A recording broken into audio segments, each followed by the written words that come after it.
como das alterações que se... Então, vamos lá. A reencarnação. Destituída de finalidade seria a vida que se diluísse na tumba, como efeito do fenômeno da morte. Diante de todas as transformações que se operam nos campos da realidade objetiva, como das alterações que se processam nas áreas da energia, seria utópico pensar-se que a fatalidade do existir é o aniquilamento. Embora as disjunções moleculares e as modificações na forma, tudo se apresenta em contínuo vir a ser, num intérmino desintegrar-se, reintegrando-se, que oferece à vida um sentido de eternidade além e antes do tempo, conforme as limitadas dimensões que lhe conferimos.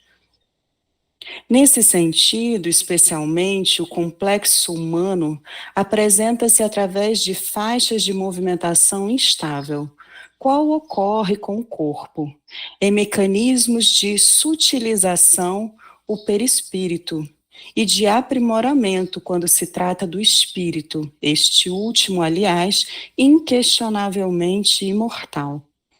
A aquisição da consciência é o resultado de um processo incessante, através do qual o psiquismo se agiganta desde o sono, na força aglutinadora das moléculas, no mineral, a sensibilidade no vegetal, ao instinto no animal e a inteligência, a razão no homem. Nesta jornada automática funcionam as inapeláveis leis da evolução em a natureza, defluentes da criação. Chegando ao patamar humano, esse psiquismo de início rudimentarmente pensante atravessa inúmeras experiências pessoais que o tornam herdeiro de si mesmo, em um encadeamento de aprendizagens pelo mergulho no corpo e abandono dele, toda vez que se rompam os liames que retêm a individualidade.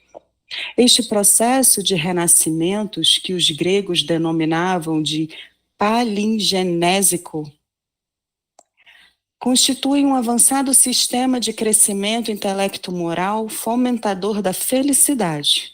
Graças a ele, a existência humana se reveste de dignidade e de relevantes objetivos que não podem ser interrompidos.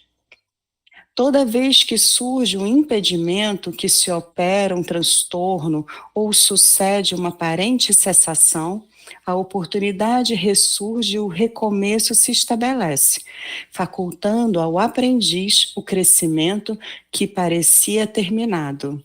Face a este mecanismo, os fenômenos psicológicos apresentam-se em encandeamentos naturais e elucidam-se inumeráveis patologias psíquicas e físicas, distúrbios de comportamento, diferenças emocionais, intelectuais e variados acontecimentos nas áreas sociológica, econômica, antropológica, ética e etc.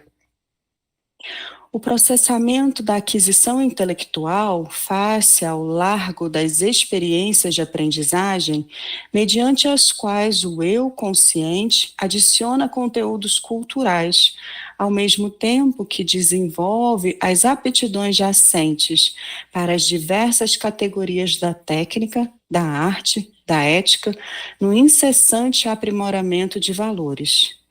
A anterioridade do espírito ao corpo brinda-lhe maior soma de acontecimentos de que os apresentados pelos principiantes no desiderato físico.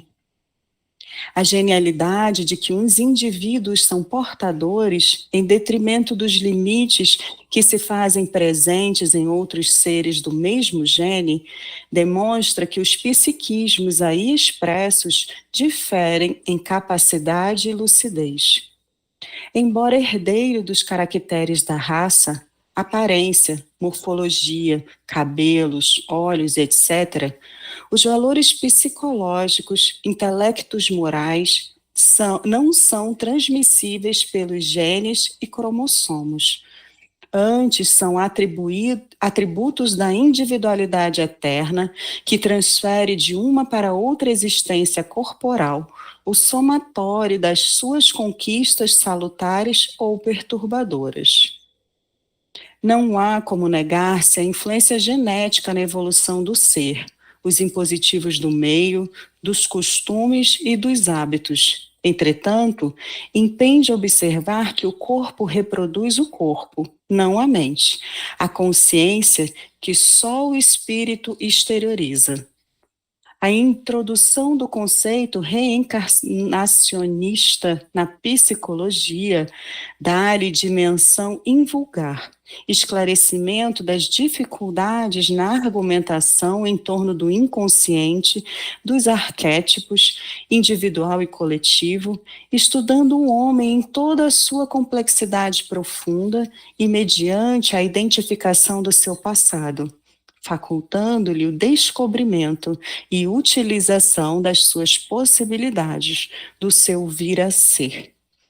Nos alicerces do inconsciente profundo encontram-se os extratos das memórias pretéritas, ditando comportamentos atuais que somente uma análise regressiva consegue detectar, eliminando os conteúdos perturbadores que respondem por várias alienações mentais. No capítulo dos impulsos e compulsões psicológicas, o passado espiritual exerce uma predominância irrefreável, que leva aos grandes rasgos do devotamento e da abnegação, quanto à delinquência, à agressividade, à multiplicidade de personificações parasitárias, mesmo excluindo-se a hipótese das obsessões. Na imensa panorâmica dos distúrbios mentais, especialmente nas esquizofrenias, destacam-se as interferências constritoras dos desencarnados que se estribam nas leis da cobrança pessoal, certamente injustificáveis, para desforçar-se dos sofrimentos que lhes foram anteriormente infligidos em outras existências pelas vítimas atuais. Diante das ocorrências do déjà-vu, os remanescentes reencarnacionistas estabelecem parâmetros sutis de lembranças que retornam à consciência atual como lampejos e clichês de evocações, ressumando dos conteúdos da inconsciência ou da memória extracerebral do perispírito, oferecendo possibilidades de identificação de pessoas, acontecimentos, lugares e narrativas já vividos, já conhecidos, antes experimentados. Desfilam, então, os fenômenos psicológicos das simpatias e das antipatias, dos amores alucinantes e dos ódios devoradores que ressurgem dos arquivos da memória anterior ante o estímulo extremo de qualquer natureza, que os desencadeia tais: um encontro, reencontro, uma associação de ideias, a atual relevando a passada, a atual revelando a passada, uma dimensão, uma dissensão ou um diálogo, qualquer elemento que constitua ponte de ligação entre o hoje e o ontem, excetuando-se os conflitos que têm sua psicogênese na vida atual, a expressiva maioria deles procede das jornadas infelizes do ser eterno, herdeiro de si mesmo, que transfere as fobias, insatisfações, consciências de culpa, complexos, dramas pessoais, de uma para outra reencarnação, através de automatismos psicológicos responsáveis pelo equilíbrio das leis que governam a vida. Diante de tais acontecimentos, considerando-se os fenômenos místicos, as ocorrências paranormais, os êxtases naturais e os provocados, aos quais a psicologia organicista dava gêneses patológicas, nasceu mais ou menos recentemente, a denominada quarta força da psicologia, sucedendo ou complementando o behaviorismo, a psicanálise e a psicologia humanista, que é a escola transpessoal. Entretanto, já no começo do século, Burke, desejando enquadrar em uma só denominação estes e outros eventos psicológicos, cunhou o conceito de consciência cósmico, a fim de os situar em um só capítulo, tornando-se, de alguma forma, pioneiro na área da psicologia transpessoal, que abrange, entre outras, as percepções extrasensoriais, além da área da consciência. Nesta conceituação, a morte é fenômeno biológico a transferir o ser de uma para outra realidade sem consupção da vida. O ser humano, diante da visão nova e transpessoal, deixa de ser a massa, apenas celular, para tornar-se um complexo com predominâncias do princípio eterno. A decisiva contribuição dos seus pioneiros, entre os quais Maslow e Assagioli, com a sua psicossíntese, Sult, Wilber, Groff e outros, oferece excelentes recursos para a psicoterapia, liberando a maioria dos pacientes dos seus conflitos e problemas que desestruturam a personalidade. Neste admirável amálgama da integração dos mais importantes insights das doutrinas psicológicas do Ocidente com as tradições esotéricas do Oriente, agigantam-se o Espiritismo. Pioneiro de uma psicologia espiritualista dedicada ao conhecimento do homem integral na sua valiosa complexidade. Espírito, perispírito e matéria, ampliando os horizontes da vida orgânica a se desdobrarem além do túmulo e antes do corpo, com infinitas possibilidades de progresso no rumo da perfeição.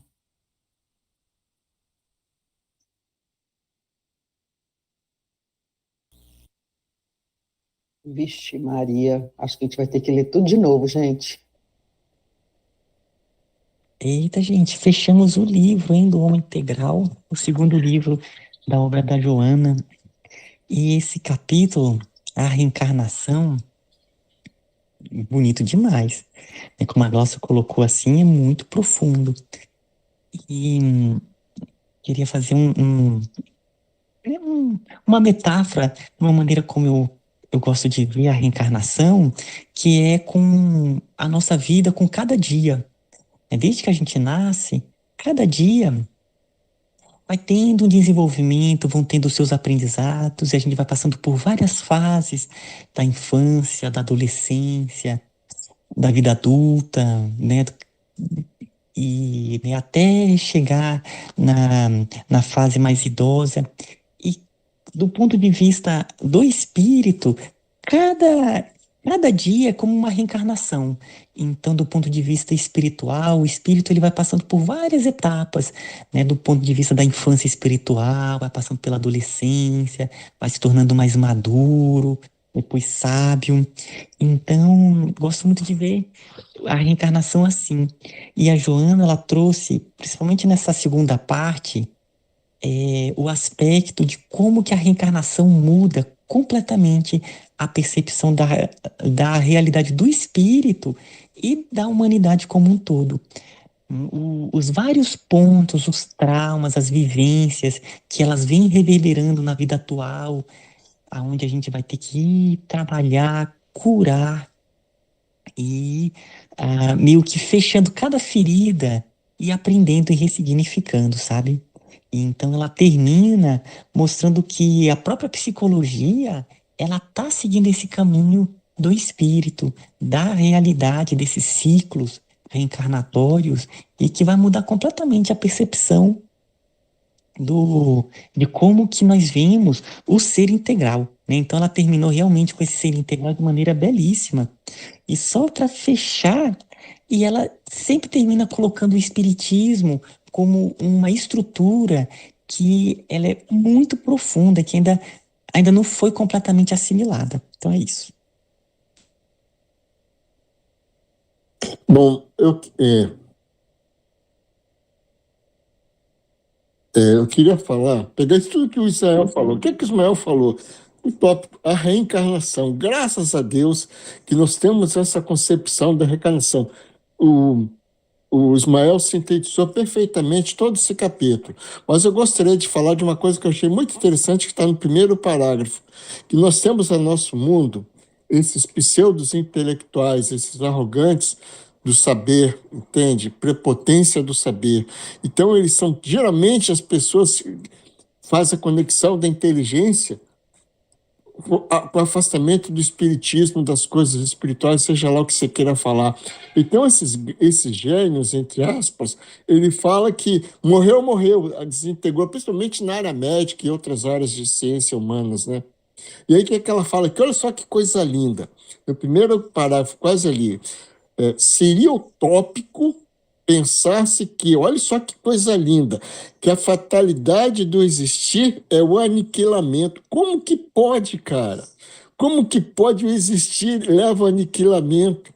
Quer dizer, isso aí não tem como se pensar, sabe? É muito profundo e as pessoas acreditam nisso ainda e se julgam, sabe, sabedores de sapiência, isso e aquilo, só isso. Aqui me chamou a atenção, ela traz dentro, né, da psicologia uma visão causal, onde ela começa a trabalhar a psicologia que tem várias vertentes que tratam da causalidade. E aí geralmente elas olham a causalidade nessa vida, muitas delas se restringem a olhar as razões dos distúrbios psicológicos dentro da vivência dessa atual vida, e que algumas já começam a olhar dentro da vivência da reencarnação. Elas já são transpessoais, elas olham, principalmente o Espiritismo também olha as origens, né, desses distúrbios, dessas situações, já olhando para outras vidas, a gente como herdeiro de toda a nossa vivência. E aí ela trabalha em relação a isso, a questão também da obsessão. Então, a gente, além da vivência, seja feliz ou infeliz de outras vidas, dessa vida, do que a gente tenha passado, ela vai trazer também a obsessão como uma das questões que influenciam no psiquismo. Em relação, né, a nossa vida está sempre permeada por espíritos, seja aqueles que nos ajudam, sejam aqueles que vêm buscar algum tipo de cobrança. E aí, o que eu gosto, assim, que traz muito essa visão também do transpessoal e do espiritismo, é quando ela também nos coloca além da causalidade, onde a gente não olha apenas por que eu estou assim, mas ela nos convida a olhar para quê. E aí, nesse final, ela vai trazendo essa questão do quanto é especial esse conhecimento principalmente dessa teoria reencarnacionista, porque a gente olha também para o futuro. E aí a gente se percebe, além túmulo, com infinitas possibilidades de progresso. Porque muitas vezes a gente só olha para trás. E aí é que ela está nos convidando dessa digressão para que a gente olhe para frente. E aí a gente se olhando também como ser imortal, a gente se questiona o que eu vou plantar. O que eu estou fazendo hoje visando o meu ser, que ele é imortal? O que eu estou investindo para que eu colha lá no além-vida ou em outras vidas? Porque é esse o convite que eu acho muito bonito, que ela vai perpassando nessa construção e nos traz para esse lugar de nos questionarmos o para quê. E nos olharmos genuinamente como seres imortais, com infinitas possibilidades de progredir, além de curar o que passou, buscando, às vezes, se for necessário, a causa, mas buscando o que isso pode me levar adiante. tudo isso é fantástico, de fato. E me chamou muita atenção quando ela promoveu aquela integração com as formas de religiosidade ou de filosofia orientais, em que ela usou até a palavra esotérico, que eu acho que é uma palavra que jamais sairia da boca da Joana, isso é vocabulário do Divaldo, tenho toda certeza disso, porque essa coisa, principalmente no meio espírita, o esotérico é usado de uma forma meio, não digo degradante, mas como se fosse uma coisa meio sem propósito. Mas não é esse o fato que eu estou falando, não. Ela fala, né, ela cita vários mestres da psicologia, e o que me chama a atenção nisso tudo que ela fala, né, o aspecto que ela aborda, lógico, que é voltado para a psicoterapia, para a psicologia, e é totalmente diferente da abordagem, quando se fala de reencarnação, em vários livros espíritas, você pode chegar que tentam explicar para a gente o processo em si, como se desenvolve a reencarnação, e não adentra nesse aspecto psicológico que envolve tudo isso. E o que ela fala desses psicólogos do início do processo, já com as suas tendências, que, mesmo sem serem compreendidas dessa forma, já demonstravam isso, me lembra muito a trajetória de um psiquiatra americano, Brian Weiss, todo mundo já deve ter ouvido falar nele, que sumiu, agora ninguém mais fala dele, mas que ele era um psiquiatra, não tinha nenhuma ligação com o espiritismo, com o espiritualismo, com religiosidade nenhuma, e foi descobrindo nas suas sessões de terapia de vidas passadas coisas que foram fomentando uma necessidade dele pesquisar mais, de entender melhor de onde vinha tudo isso. E acho que é aí o ponto que a gente tem que estar muito atento. E isso que, na verdade, eu queria falar. A gente tem que ter sempre essa ideia em mente, buscar fora, não só dentro do meio que a gente vive. Então, a gente tem que aproveitar essas oportunidades, essas referências que ela dá, e ler o que pessoas fora do espiritismo estão falando, que podem ser informações que caberiam perfeitamente em qualquer livro espírita, mas não são. É essa noção que cada vez eu tenho me empenhado mais de demonstrar, que aquela máxima do olhos de ver e ouvidos de ouvir deve ser muito presente em todos nós, porque as lições estão vindo de todos os lados. Ela mesma, nesse texto aqui, que é maravilhoso, ela cita vários psicólogos que não tem nada a ver com espiritismo, com qualquer forma de religiosidade ou filosofia de vivência humana, mas que já fazem você pensar nesses aspectos todos. Então, é muito importante a gente aproveitar quando lê um texto como esse, importante, extremamente educativo e instigante, ver as referências que ela usa e buscar, nessas pessoas de referência que ela fala, sinais e ensinamentos que já estão ali presentes, mas que ninguém percebeu. E fomentar a divulgação dessa coisa. Isso eu acho muito importante. Diga, Ismael. Nesses pontos, né, que a Joana trouxe, de toda essa visão bem integral do ponto de vista da reencarnação, tem um livro que eu estou lendo agora, que é o Memórias de um Suicida. E é um livro muito profundo, ele trabalha muito essas raízes da dor. E o Camilo Botelho, que é um escritor, que é ele que vai contando a história, quando eles foram acolhidos em um hospital de Maria, ali eles ficaram em uma sala com um grupo de vários suicidas que tinham sido acolhidos.